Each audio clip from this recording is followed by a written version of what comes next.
Goeiedag en baie welkom by Insig, die program waar ons 'n diepte-studie uit God se woord uit doen. Dis goed om u weer te nooi om saam met ons in die ateljee te wees en vandag weer eens soos jy kan sien is Ronay Furstenberg saam met my in die ateljee om te bespreek oor die simbole en al die dinge wat ons meer kan verstaan om die profeseë te kan verstaan. En vandag doen ons die tweede gedeelte van die nasies. Ons het laasweek gekyk vinnig na nasies en ons het gekyk na Nimrod en Nineve en die negatiewe nasies en dan Abraham wat geroep was om 'n positiewe nasie te wees, 'n nasie vir God.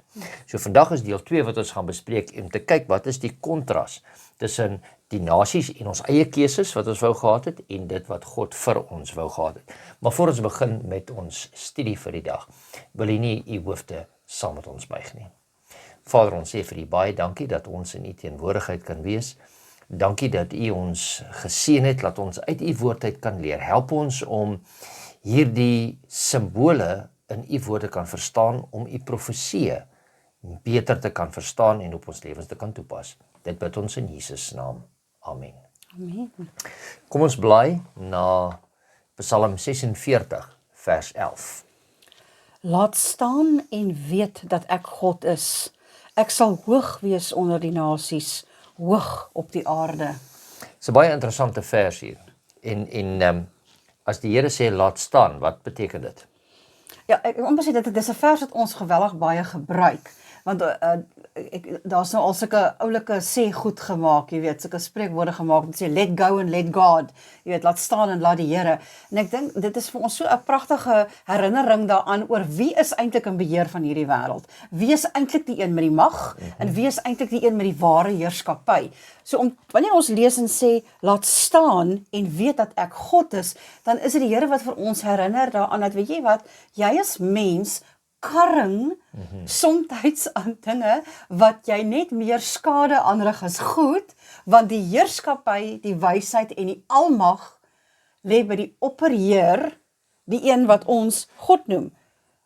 Ek dink die dag wanneer ons eers laat staan, soos wat hy die opdrag voorgee, sal ons die krag van die Here eers in sy werklikheid ervaar, wanneer ons toelaat wat hy dit vir ons doen. Soos wat hy dit vir ons beplan het, sodat hy dit vir ons kan doen. Nie laat ons na 'n koning vir onsself soek, soos wat in ons vorige studie gesien het nie.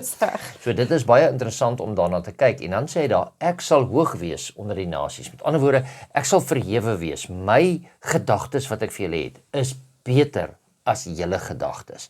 Hy sê hy sal selfs hoër op die aarde wees, as wat ons gedagtes en sy heerskappy wat hy vir ons het, sal hoër wees met hoër ideale, as wat ons mensgemaakte of mensverkose leiers sal wees. Ek dink as ons net vir 'n sekonde daar stil staan, dis baie belangrik om om dalk die konsep daarvan heeltemal te kry.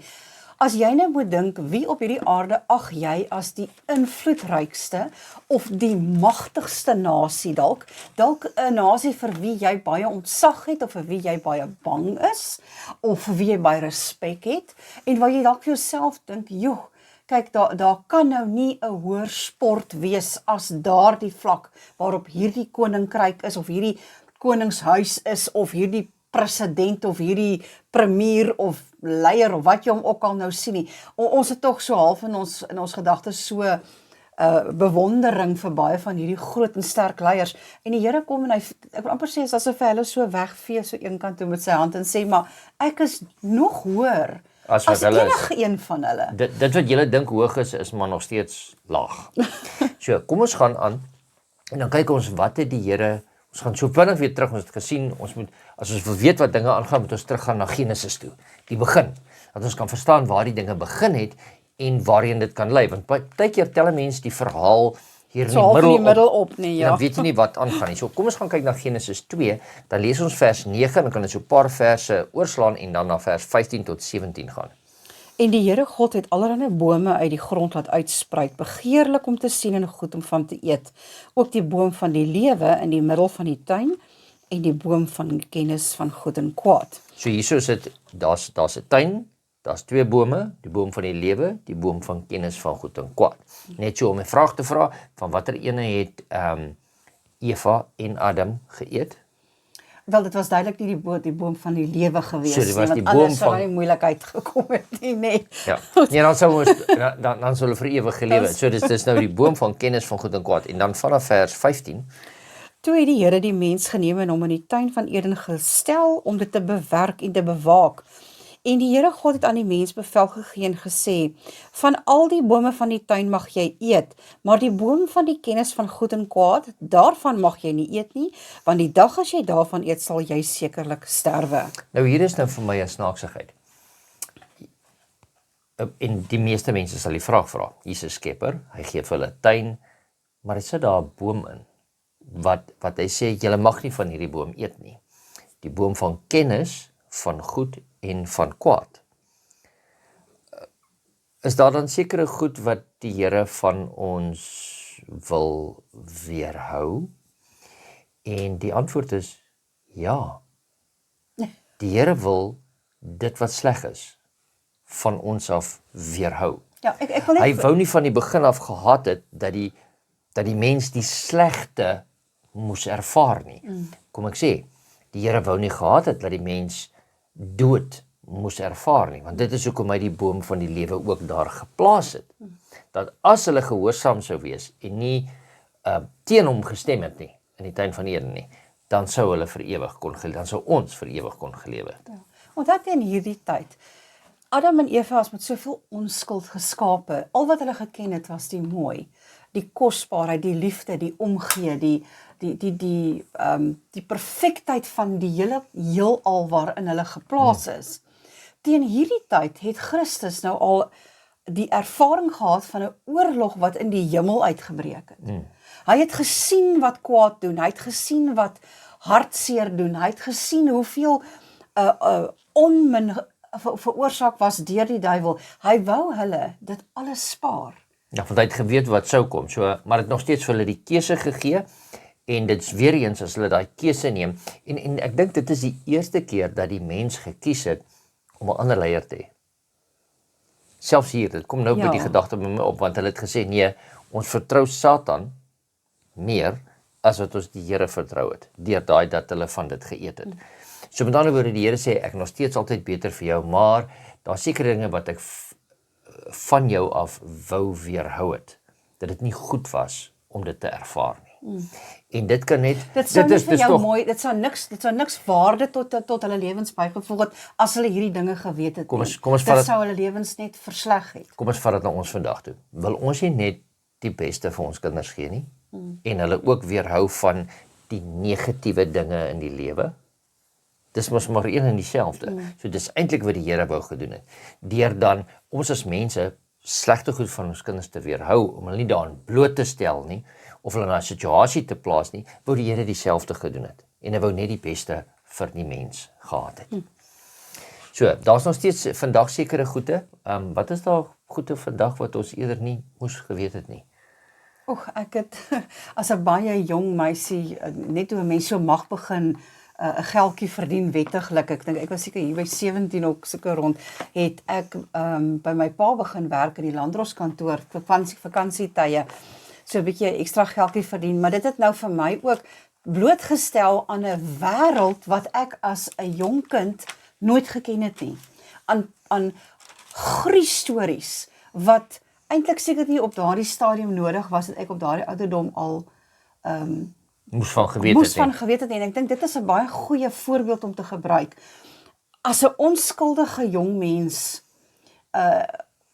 as jy skielik te doen kry met hierdie gruwelverhale van wat in die werklike lewe plaasvind, dit verander jou denkrigting totaal en al.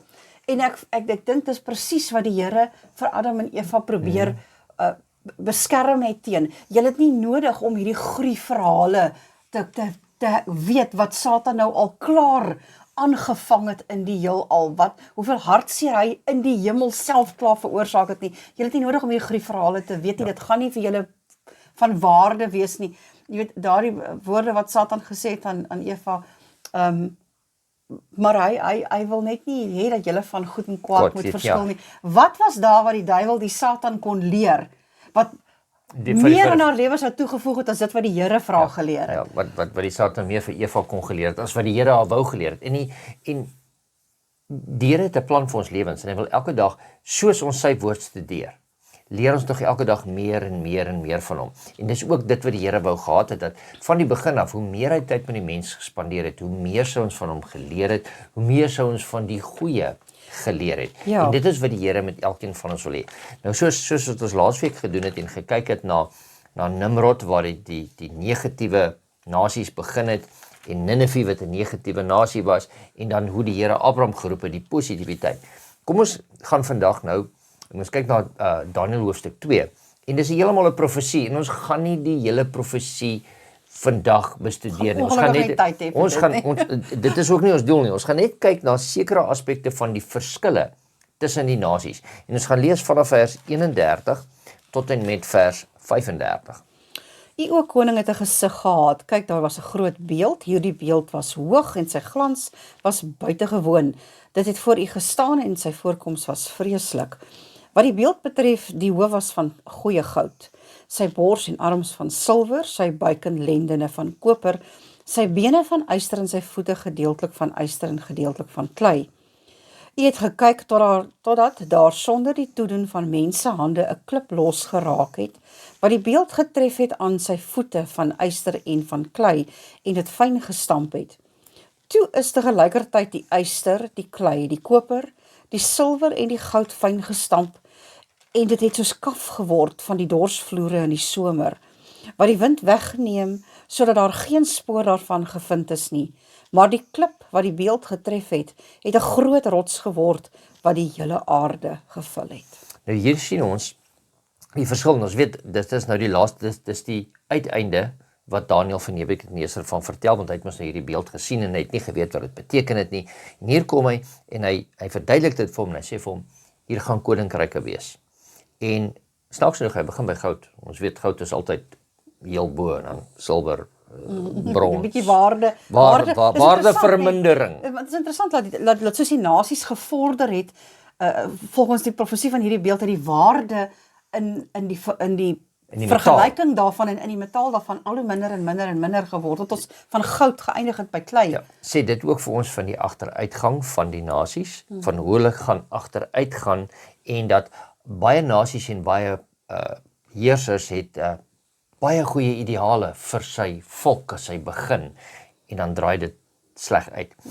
En so sien dit is wat die mense gekies het, en dit is wat die heidene nasies ook gekies het, dit was hulle heersers, en hier sien ons daar raak 'n klip los. En die klip, wat maak hy met al hierdie hele beeld, met al hierdie nasies, die keuses van die mense? Ja, dit verdwyn heeltemal. Stamp het heeltemal fyn, en dan sê dit daar, sodat daar geen spoor van gevind is nie, maar die klip wat die beeld getref het, het 'n groot rots geword wat die hele aarde gevul het.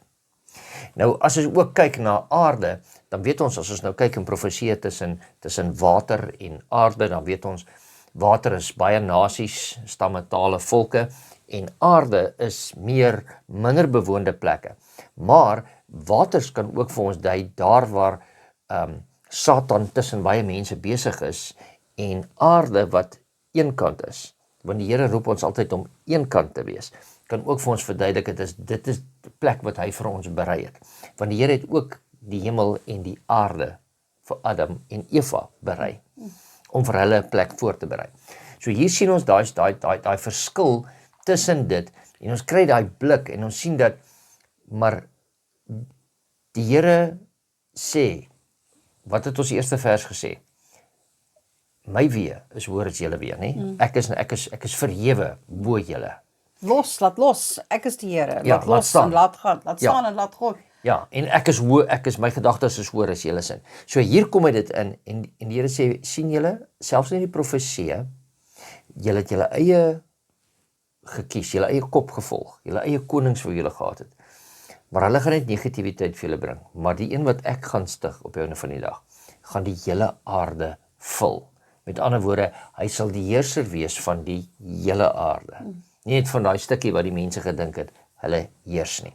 So as ons nou gaan kyk, en nou kyk ons na die gedeelte, wat 'n ander beskrywing het, dieselfde antwoord vir ons gee, kry ons in Daniël hoofstuk 7. En hier is dit weer dieselfde ding, maar hier praat dit vir ons van diere en nie metale nie. Maar dit verwys ook vir ons na dieselfde, een en dieselfde koninkryke as wat ons in Daniël hoofstuk 2 gekry het. So kom ons lees vers 1 tot 3. In die eerste jaar van Belsasar, die koning van Babel, het Daniël 'n droomgesig gesien en gesigte van sy hoof op sy bed. Toe het hy 'n droom opgeskrywe, die hoofspraak vertel.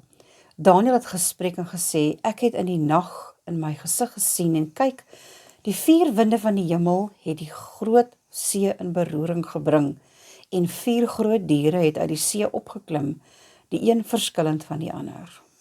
So, hier kry ons dit, en net so om terloops te sê, die eerste gesig, die eerste visioen wat gekry was, het die Here gegee vir 'n heidense koning. Daarna vir Daniël, maar sodat hy dit kan uitlê, maar vir 'n heidense koning. Die tweede ene is dit vir een van God se profete gegee, Daniël self, om dit te verduidelik. En dit sê presies dieselfde. Ja. En hy in vers 2, die tweede gedeelte sê daar, en kyk, die 4 winde van die hemel, winde. Ek weet nie daar waar u bly nie, hier waar ons nou bly, ons sê altyd daar's baie meer wind op 'n ander plek, ek gaan nie noem waar nie, maar hier is baie wind. En winde bring verwoesting. Winde bring ook reën, maar as dit onstuimige winde is, dan bring dit verwoesting. So hier kom daar, en winde in Bybelse profeseë bring ook vir ons, daar's onstuimigheid. Daar is nasies wat teen mekaar oorlog voer, wat teen mekaar opstaan. En dit sê hier, en die 4 winde van die hemel het die groot see in beroering gebring. Weer kom ons by die see uit, en die see verduidelik weer eens vir ons van die nasies, stamme, tale, volke, uit die groot groep mense uit. Er was daar beroeringe. Nou ons hoef ons niks hier vertel van beroeringe en oorloë in 'n tyd waarin ons leef nie. Vanaf die vorige eeu tot waar ons vandag is, Eerste Wêreldoorlog, Tweede Wêreldoorlog. Hoeveel keer het ons al gesê, maar hierdie gaan nou die Derde Wêreldoorlog wees, as daar dinge gebeur. Daar's groot beroeringe wat daar plaasvind. En dan sê dit daar vir ons in vers 3, en 4 groot diere het waar uitgekom, uit die see uit, tussen die nasies uit, het dit uitgekom, weer eens 'n keuse van die mense om hulle eie konings en hulle eie heersers aan te stel. Ja, kan ons net baie duidelik sê dat hierdie gesigte wat Daniël hier gesien het, weer eens presies dieselfde as wat ons in Daniël 2 sien. Dit verduidelik die groot koninkryke en heerskappye wat een na die ander in die geskiedenis opgestaan het. En hoe het so 'n nasie of so koninkryk tot stand gekom? Mense het so mense tot 'n koning verhef. Ja. Mense het 'n koning aangestel. Jy weet, en dit is pragtig vir ons toe God se kinders self, toe die Jode begin begeer om 'n koning te kry, het die Here deur sy profete vir hulle gewaarsku en vir hulle gesê, hierdie koning gaan vir julle moeilikheid maak, hy gaan julle eiendom vat, hy gaan vir julle belasting laat betaal, hy gaan vir julle hard laat werk en hy gaan die gedeelte van julle inkomste vat. Hy het hulle al hierdie waarskuwings gegee, want dit was al klaar 'n baie duidelike voorbeeld in hierdie heidense nasies wat hier een na die ander opgestaan het, die koninkryke. Dat wanneer 'n koning opstaan en 'n koninkryk stig, wil ek amper sê, homself verhef bokant sy mense, dan jy sit op die einde van die dag gewoonlik nie met 'n baie gelukkige mensdom nie. Nee. En die vraag wat ons nou hierdie hele studie oor vra is, mense het self vir hulle konings aangestel. Mense het self vir hulle heersers aangestel. Wat het hulle daaruit op die einde van die dag gekry? Net moeilikheid, swaar kry, pyn en lyde. Voorspoed nie. Daar was net een wat vir ons vrede en voorspoed gaan beloof. En kom ons wil amper sê, kom ons gee daar so 'n advertensiebreek tussenin. Ons sê, dit is hoekom die Here vir ons sê dat ons hom moet kies. Ja. As ons koning, as ons heerser, as ons verlosser, want hy wil vir ons vrede bring en hy wil net die beste vir elkeen van ons bring. Absoluut. So met ander woorde, kom ons kyk nou die volgende gedagte kry ons in Openbaring 12 vers 15 en 16 en hier is die kontras wat ons kry tussen die land en die see. Die land en die see waar aarde en see naas mekaar geplaas word Ons kyk Openbaring 12 vers 15 en 16 en dan ook Openbaring 13. En die slang het uit sy bek water soos 'n rivier agter die vrou aan uitgegooi, om haar te laat wegvoer deur die rivier. En die aarde het die vrou te hulp gekom, en die aarde het sy mond oopgemaak, en die rivier opgesluk, wat die draak uit sy bek uitgegooi het. So met ander woorde, hier kom ons en ons sien die draak, ons weet ons nou uit vorige studies uit, die draak is die Satan. Met ander woorde, hy het 'n klomp mense, wat vervolging wou plaasvind. As ons nou kyk na die donker eeue, toe die Franse Hugenote en toe die Engelse en die Europese nasies wat wou gevlug het vir kerklike vervolging, het hulle na die Amerikas toe gegaan en hulle het na ander wêrelddele toe gegaan.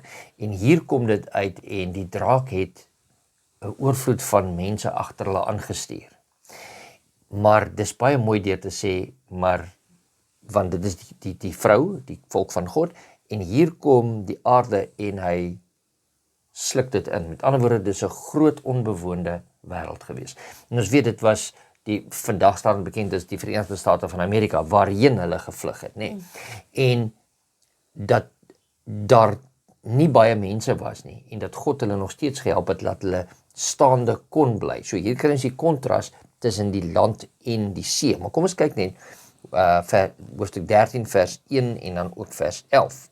En ek het 'n dier uit die see sien opkom met 7 koppe en 10 horings, en op sy horings 10 krone, en op sy koppe 'n naam van godslasterling. En vers 11, hier is die lydsaamheid en die geloof van die heiliges.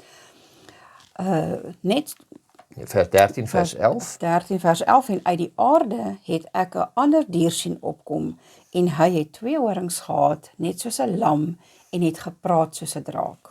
Met ander woorde, hier kom ons nou, later wat ons gaan sien, in die profesie wat dit vir ons gaan uitbring, maar hier het die draak, het dan daai dier uit die see laat uitkom. Met ander woorde, weer eens, hier sien ons godslasterlike dinge, met ander woorde, dit wys vir ons na 'n mag, wat nie net polities was nie, maar ook godsdienstig, want hy spreek godslasterlike dinge. Right. So, hier sien ons so met ander woorde 'n vals kerk, agter hulle aangestuur om hulle weer eens te mislei, en in vers 11 sien ons daar, en uit die aarde uit, het ek 'n ander dier sien opkom. Met ander woorde, hier uit hierdie nuwe wêreld, het daar 'n nuwe land ontstaan, wat gesê het, ons staan vir godsdienstvryheid. Ons staan daarvoor. Dit het soos 'n lam gelyk, Gepraat. Ja, net soos 'n lam. Maar gepraat soos 'n draak. Gepraat soos 'n draak. So met ander woorde, hy sou verander het. Omdat wat sou gebeur het? Omdat die waters wat weer agter hom aangekom het, 'n invloed gehad het op hierdie lamagtige dier wat daar was, sodat daar weer vervolging verder sou plaasvind. So, onthou net, ons bespreek nie die profesie op hierdie stadium nie, ons bespreek dit wat die profesie vir ons kan verduidelik, en dat ons dit beter kan verstaan wanneer ons na die profesie toe gaan. Die So wanneer jy simbole. met waters en met aarde te doen kry, dan weet jy nou, jy praat met, van jy aan waters dink, dan dink jy aan baie nasies, baie mense, jy dink aan aarde, dan dink jy aan minder bewoonde areas, waar daar nie sulke groot massas mense bymekaar was nie. Kom ons kyk, om my af te sluit, Openbaring, hoofstuk 10, vanaf vers 1 tot 11, en ek sal daar begin, en dan kan jy oorgaan, en sê, en ek het 'n ander sterk engel in die hemel sien neerdal, bekleed met 'n wolk, en 'n reënboog was oor sy hoof, en sy aangesig was soos die son, en sy voete soos pilare van vuur. En in sy hand het hy 'n geopende boekie gehad, en hy het sy regtervoet op die see gesit, en sy linkervoet op die land. Nou, hier is nou baie interessant. Hier is 'n engel, 'n boodskapper, wat sy een voet op die see sit, en sy ander voet op die land sit.